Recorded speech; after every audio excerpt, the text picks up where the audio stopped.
Olá, pessoas. Bom dia, boa tarde, boa noite. Tudo bem com vocês? Meu nome é Iane Rebouças e eu sou tutora do Clube de Leitura do Instituto Flamboyant.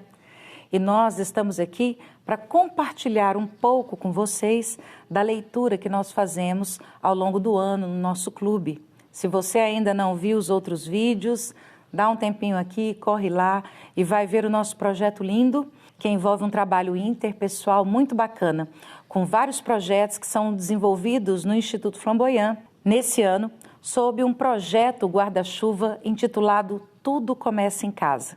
A partir da leitura de alguns psicanalistas, de alguns teóricos da pedagogia, do aprendizado, nós temos norteado o nosso caminho nesse ano no Instituto. E o Clube de Leitura, embora faça um caminho paralelo, também se inspirou nesse projeto para a escolha das obras que nós estamos lendo. Neste segundo ciclo, nós estamos lendo Lavoura Arcaica, de Raduan Nassar. Momento Instituto Flamboyant. Essa é uma obra densa, uma obra que nos convida a uma leitura muito intensa, muito particular, como eu já disse para vocês. Uma obra que já foi para o cinema, um filme datado de 2001, com Selton Mello no papel de André, o protagonista deste romance. Caso você não consiga ou, de repente, até já tenha lido o livro, mas não conhece o filme, fica aí a dica para vocês. Bem, Raduan Nassar se propôs a uma obra muito particular. Uma obra em que há um exercício na linguagem, na construção de imagens, de metáforas. Uma obra em que o autor se permite uma criação artística muito bela, muito profunda. Sobretudo porque ela trata de um tema muito duro, muito pesado, um tema que poucas vezes a literatura, sobretudo a literatura nacional, se dispôs a abordar. O tema que atravessa o livro Lavoura Arcaica é o tema do incesto.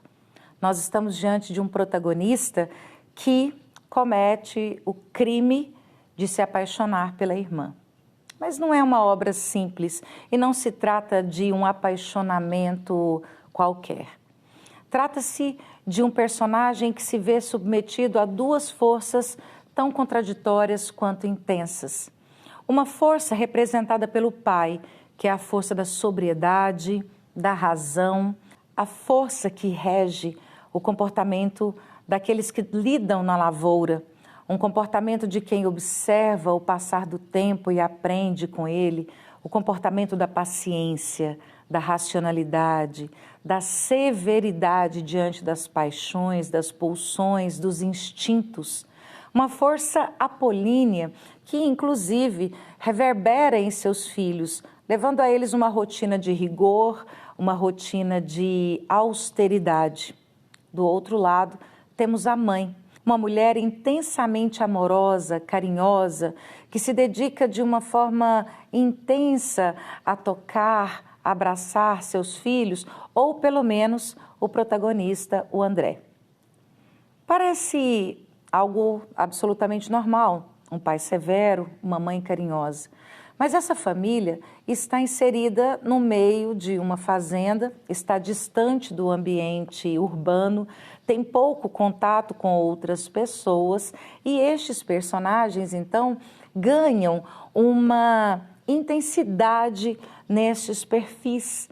O pai extremamente severo, a mãe extremamente frágil, trazendo ao filho sensações corporais, sensações de afeto que ele não poderia experimentar na sua intensidade, dada aos rigores que ele está submetido naquela rotina, com trabalho na fazenda, com trabalho na roça e com a proposta que o pai apresenta.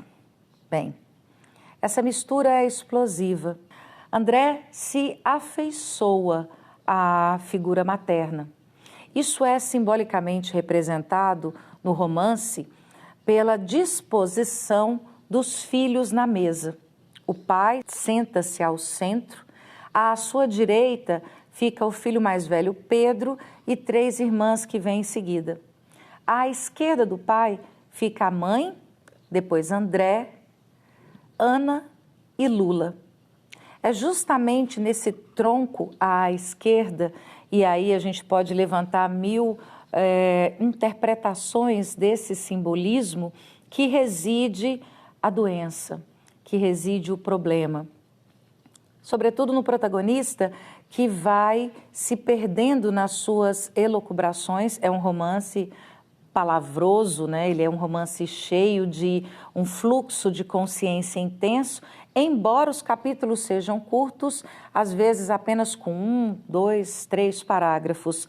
É uma leitura que flui, mas mesmo fluindo, ela nos convoca a essa experiência de um mergulho profundo no interior do personagem.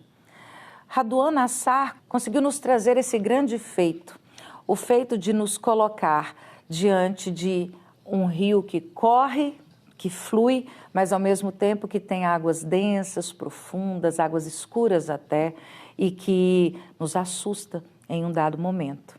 Pois bem, essa leitura nos convoca a pensar, para além do drama e da tragédia que vai se instaurar sobre essa família, nos convoca a pensar os nossos sentimentos, as nossas sensações, a nossa capacidade de lidar com o tempo.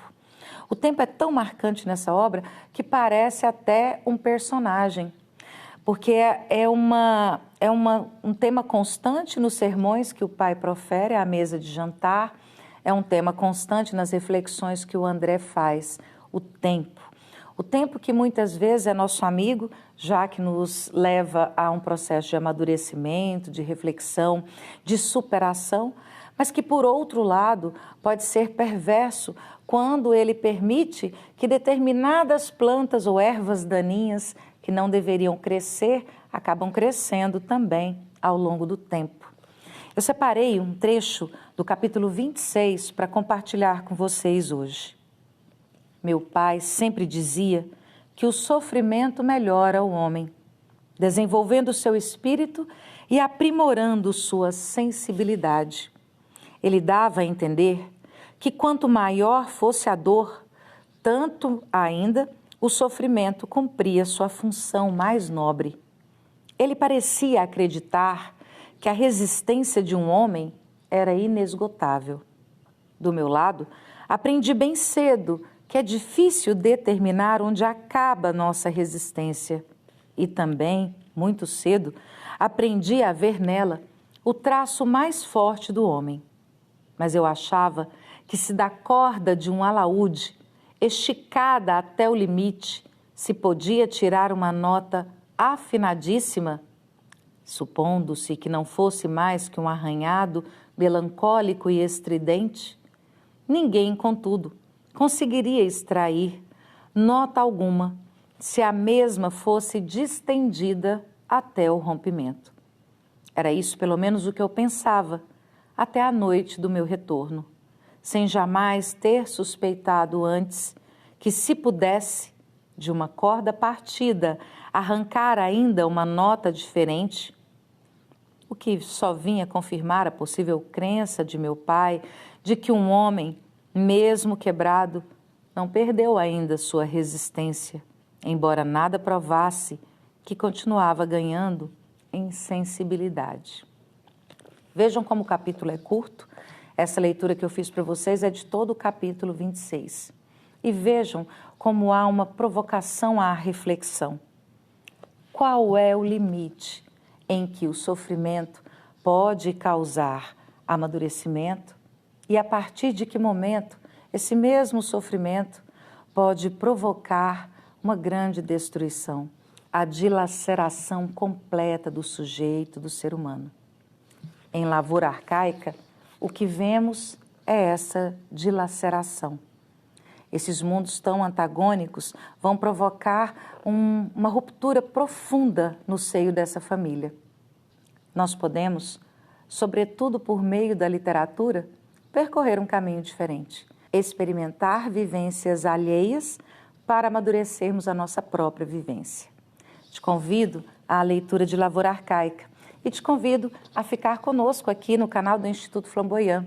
Curta os outros vídeos, compartilhe, vamos ler o próximo livro que em breve eu trago aqui para vocês. Até lá! Momento Instituto Flamboyant.